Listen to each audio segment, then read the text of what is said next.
Hey, good afternoon, everybody, and I hope you're all well.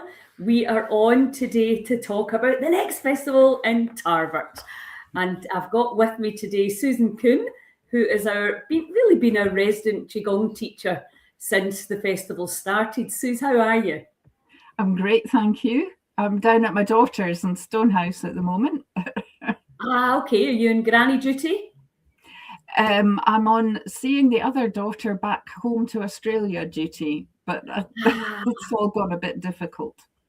Right. You were saying that but I mean, I think flying anywhere is a bit of a risk these days, isn't it? You I just know. don't Well, know. they first of all had to change their flights that went through Dubai to going through Singapore and Frankfurt.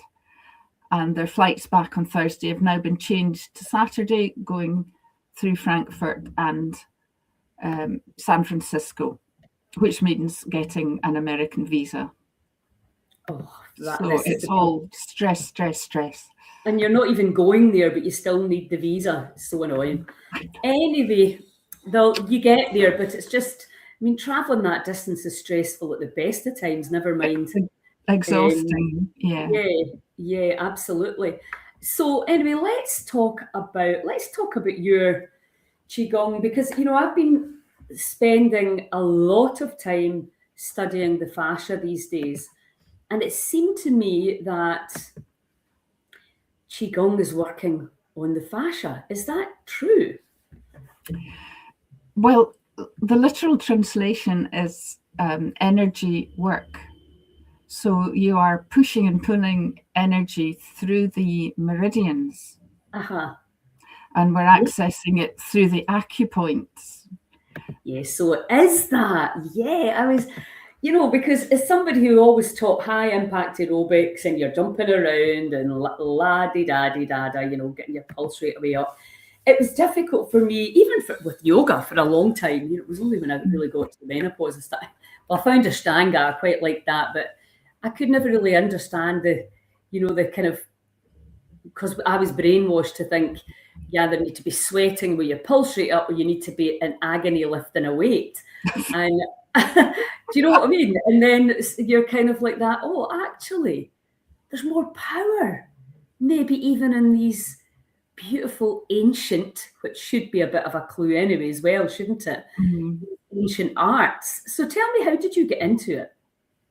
Oh, how did I get into? Well, I think it goes right back to my father telling me bedtime stories about Howard Carter discovering Tutankhamun's tomb and the Dalai Lama escaping from Tibet.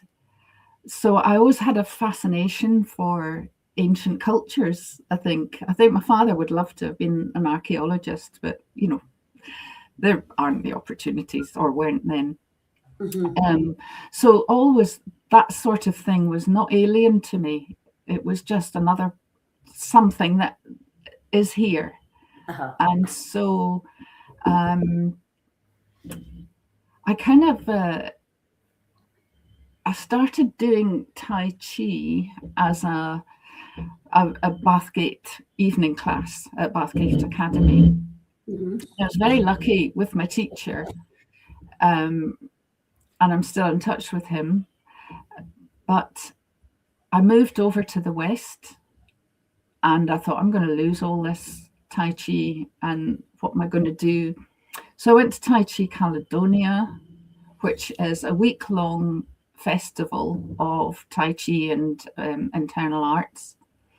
And there I met students and teachers from all over the world. And I learned there's just so much more. And then I kind of got more into, so Tai Chi is the martial art, Tai Chi Chuan. There are 3 martial arts in China, and Tai Chi Chuan is the best. That's what the word literally means. Mm-hmm. So within that, you could say within that there is Qigong. People often ask if it's the same thing, and the Qi in Qigong is totally different. It's Qi in Qigong is energy and Gong is work. But because of the pronunciation and the spelling and things, you'll see it written with a K, with a G, with a Q, with a CH, all sorts of different ways.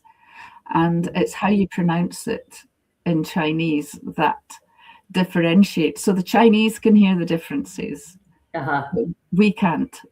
Yes. So you have to be very careful that you pronounce the Tai Chi Chuan properly and the Qigong properly. Otherwise, you could end up talking about ladies' menstrual problems. So,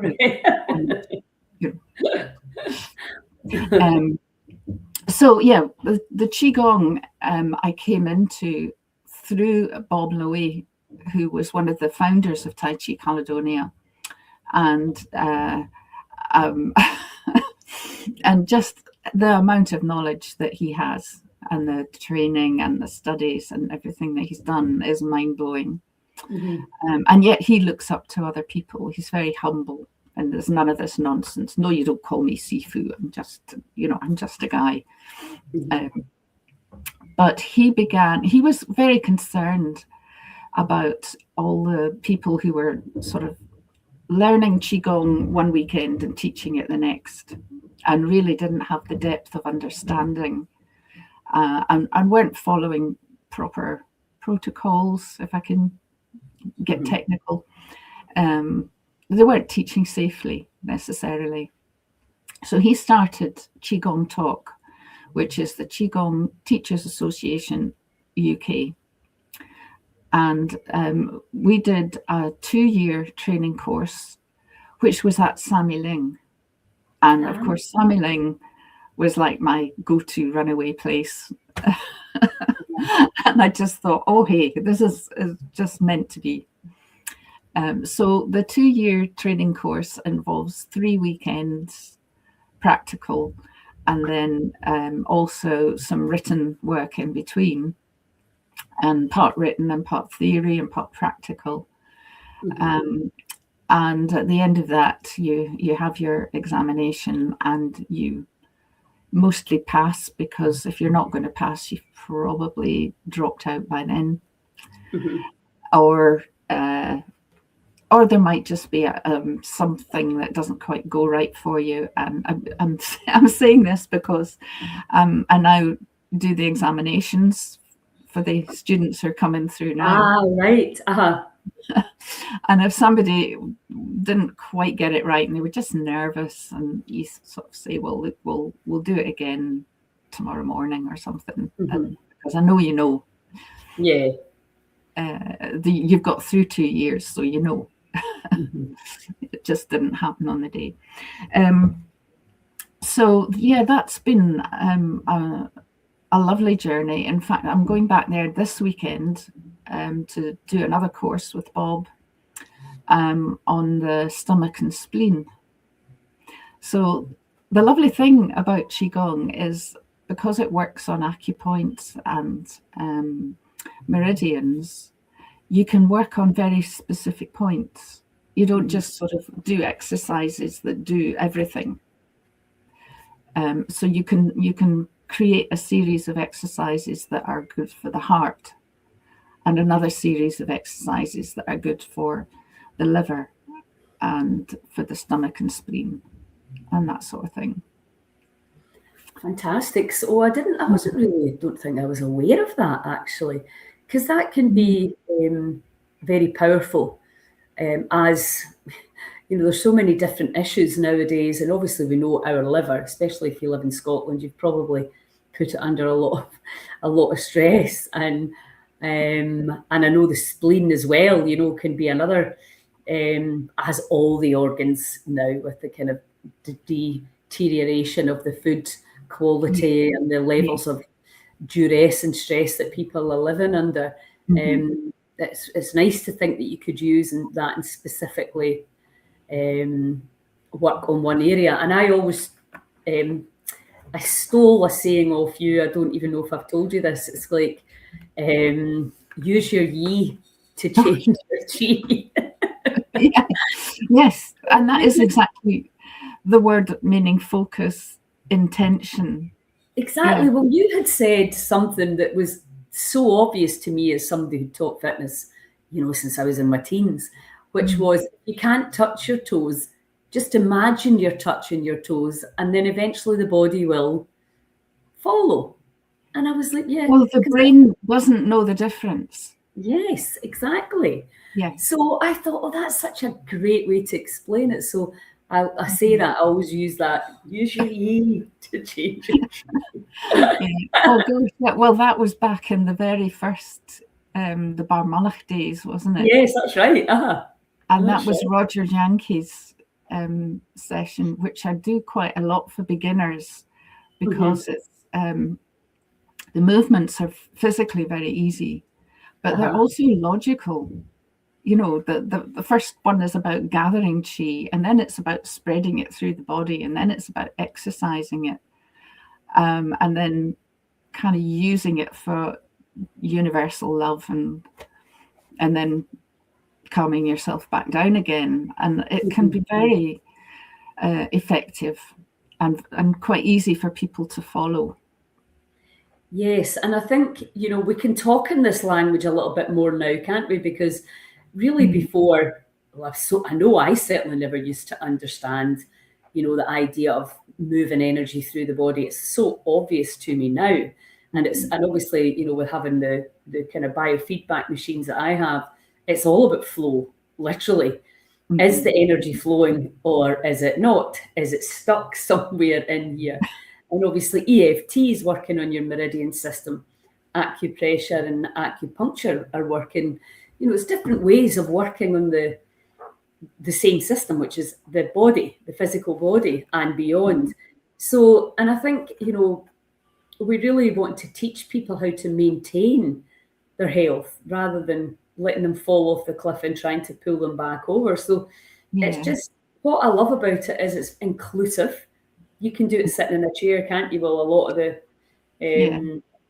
and you're never going to get up and go, oh, I can't be bothered. Because it's so gentle, and you also know you're going to be more energized. Yeah. Yes. Time you've done it. Would you agree? I think I quite often do collaborative workshops with different people, and Di Oliver, and we do a lovely kind of Qigong in the morning, yoga in the afternoon, and a sound bath. And at the beginning of the day, you see people and they're quite excited and they're sort of looking forward to this bit of me time, and they hope they're going to feel better at the end of it, and they might learn something, and and we'll have a nice lunch as well. And then I work them hard in the morning, and we learn a routine. And to begin with, we learn, we explore our chi, and we learn how to move safely with good balance and understand mindful movement. And then we'll learn the movements that are in the routine that we're learning one at a time, building up, building up, building up. And then at the end, you put on the music, and all of a sudden, all of these people in the room become one. And we just do the movements all together. And you look at them afterwards, and I'm kind of tearing up now, but you just see the smiles, you see the shoulders dropping, the hugs, they can't believe what they've just done. So it can be very, very moving for people who work hard. Yeah, well, I mean, it's the same with everything. Either you can be doing it or you can be doing it, regardless of how easy or difficult it can be. It's funny because one of my friends was helping, one of my instructors was helping at the breath work, and she was like, some of them weren't even really breathing. Because obviously if you're lying down, you don't realize it's, as a teacher, you can see who's invested in it and who isn't. And I suppose there's almost like a little bit of, if you don't really understand what's happening, it's maybe quite natural to hold back. Yes, it can be a bit frightening. And also, like I was saying to you before we come on, I used to think, how can doing something as slow and simple as that be so powerful? I just couldn't, my conscious mind couldn't figure it out. And then, Yeah. of course, you start learning about the fascia and the plasma and the crystals, and you're like, Yeah. now I get it. Now it makes sense. And And obviously, when Joe Dispenza talks about the information, it's change the information in the field, because that's the information that's going into the physical body. And that's what Qigong does, isn't it? It's yeah. changing the information in the field. Yeah. Yeah. And there's a lovely another exercise that I've done at these workshops is the healing sounds.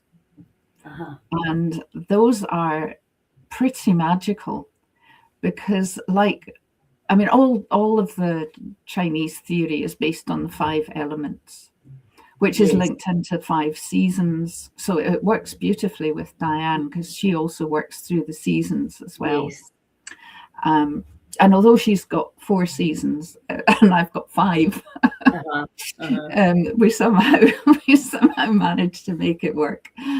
Well, seasonal yoga has summer and late summer, so it has 5 seasons as well. Yes, of course. Yeah, we sometimes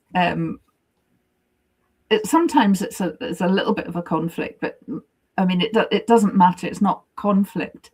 It's just different. Exactly. It's just a slightly different angle, isn't it? Yeah. But this idea of the healing sounds is another way of doing things. It's not just about movement and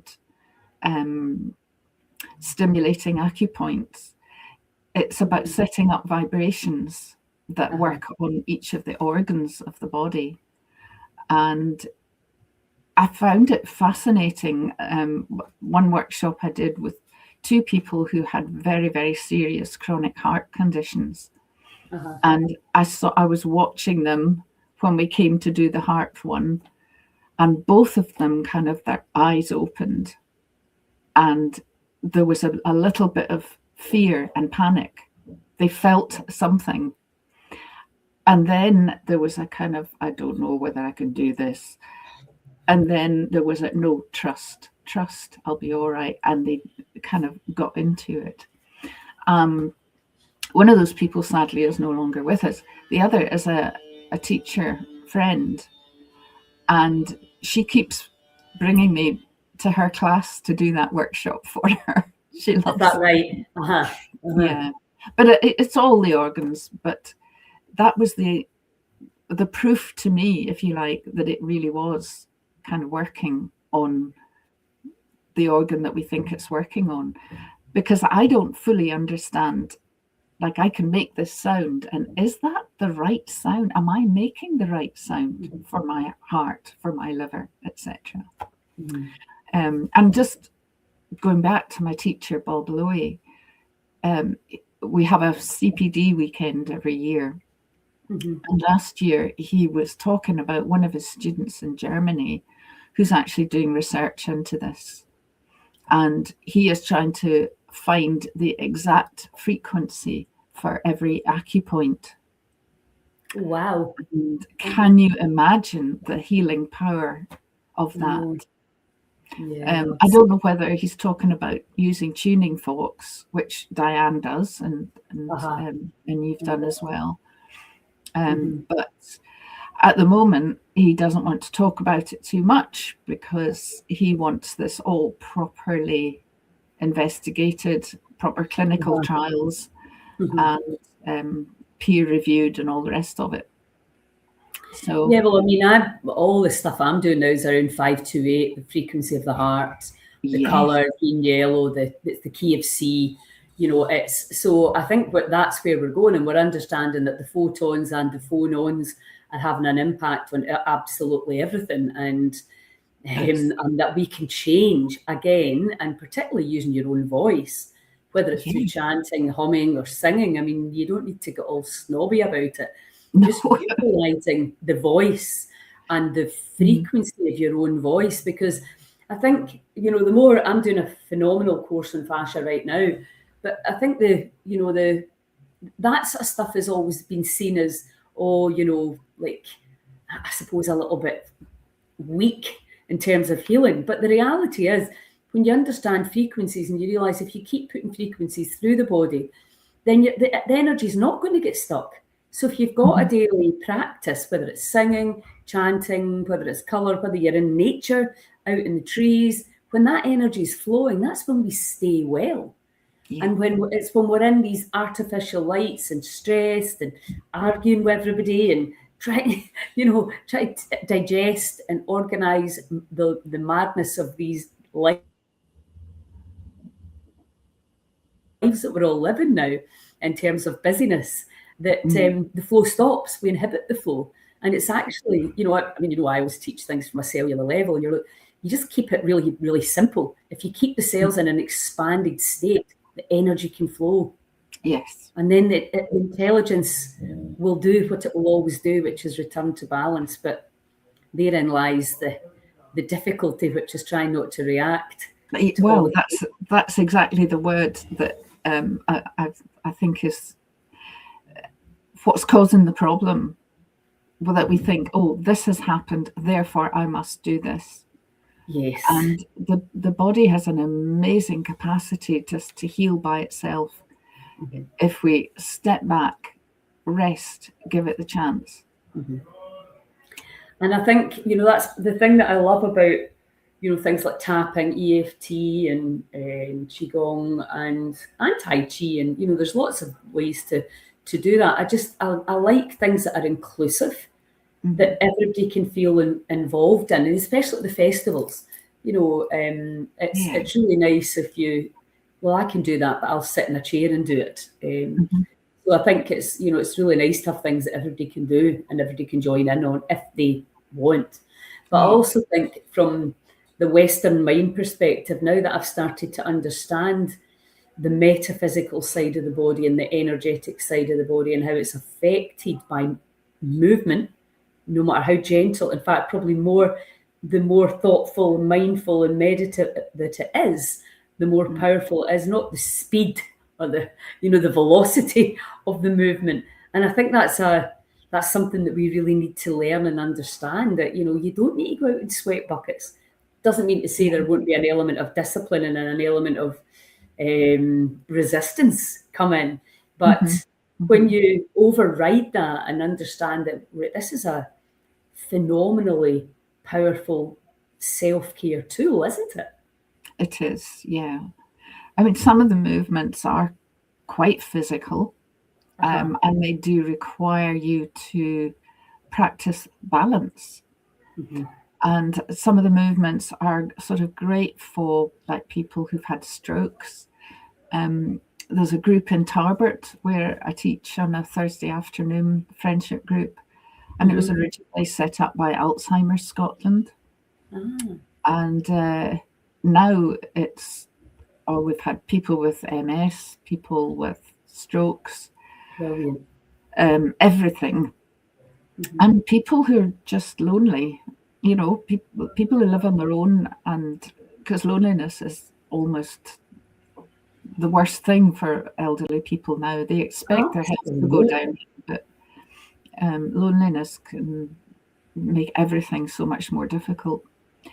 And so what we do there, a lot of exercises that people, I'd say maybe 4 or 5 of them stand. Well, maybe let's say 7 or 8 of them will stand. 3 or 4 of those will sit down halfway through, and another 3 or 4 will just be sitting throughout. And we can adapt the exercises so that they're getting both the physical and the kind of energetic benefits from them. I know, and I think, what you were saying there, that the actual community, part of it is doing things together as a community. And then, that's so good for us socially. As the communities have broken down and we've been separated off into groups and into our own houses. And as you say, a lot of people who are disabled live alone. And, there's a lot of things that they can't do. So it's a lovely thing that you can do that will, A, help your health, It'll Yeah. put you into a community of like-minded people that are giving something a go, because it's so easy just to give up, isn't it? I mean, it's just like, it's so nice that there's something like that that you can actually do. And also then how good you feel afterwards because you've actually participated in something. Yeah. Yeah. I mean, we play bingo as well. Oh, great. I love bingo. I never play it, but I do love it. And always, somebody was talking about it the other day, and I was like, why do I never go to that? Because it's such a laugh.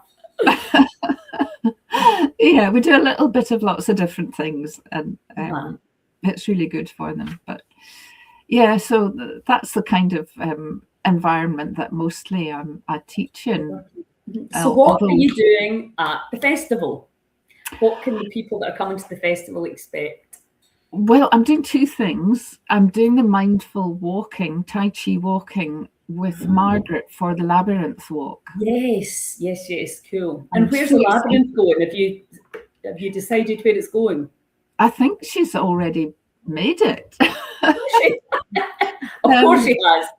Of course, yes, this is Margaret. You know, sow a seed and blink, and it's happened. It's Corrie's labyrinth. I won't say too much about it because it's her story, but it's a friend who used to walk her dog through that part of Corranbuoy. And so it's called after the dog. And it's just it's quite a small one, but it's not too far away from where the wellness hub is. So people will be able to meet there and then walk and just wander along to the labyrinth and then walk the labyrinth, and there'll be guidance on that. And that is something that blows my mind as well. You know, again, the simplicity of it, you know, it's like there's no suffering involved, really. Well, we create suffering for ourselves, a lot of suffering by making choices. And so you get a lot of people who are totally stressed by their inability to make decisions. And this is where, you know, like PTSD and depression is often associated with that sort of thing. But when you walk a labyrinth, all the twists and turns that you make, your brain thinks you have made those choices. And of course you haven't. You've had no choice whatsoever. You are just walking. But your brain thinks that you have made those choices, and you can literally rewire your brain by walking a labyrinth. Wow. And you'll find people will maybe start off with something they're worrying about, something they're thinking about, and they will go in with a question and they will come out with an answer. No, I'm not promising. Yes, but yeah. No, and again, it's such a nice thing to do. It's a ritual, isn't it? And I think we really lack a lot of rituals in our culture. We've kind of laughed at them, and you know, and you know, we used to have like the ceilidhs, the drums, the dancing, and they've all kind of just disappeared as life has got busy and we've got tired.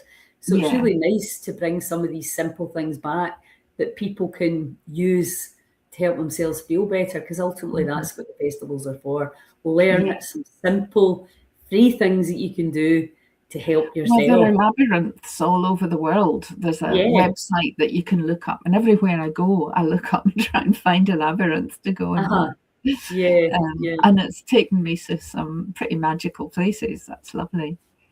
And then I've got another session on Sunday morning, and I haven't quite decided what to do. I was kind of wondering what the vibe was. Something that I can do in an hour is going to be something like Roger Yankee's introduction, or the 6 healing sounds. And also Shibashi, which is a kind of combination of Qigong and Tai Chi. So you've got a few tricks up your sleeve. Yes. Any preferences? Well, let's see if anybody's watching this. Let us know what you would like on the morning. So, I think whatever feels good on the day. you can feel into it, can't you? Yeah. For sure. Well, listen, thank you so much for taking the time out. I know you're with your daughter, and I hope it all goes swimmingly, smoothly. And Oh, you just reminded me. So thank you so much, and I will see you in Tarbert. Thank you so much for the opportunity. Thanks. Take care. Thanks, Suse.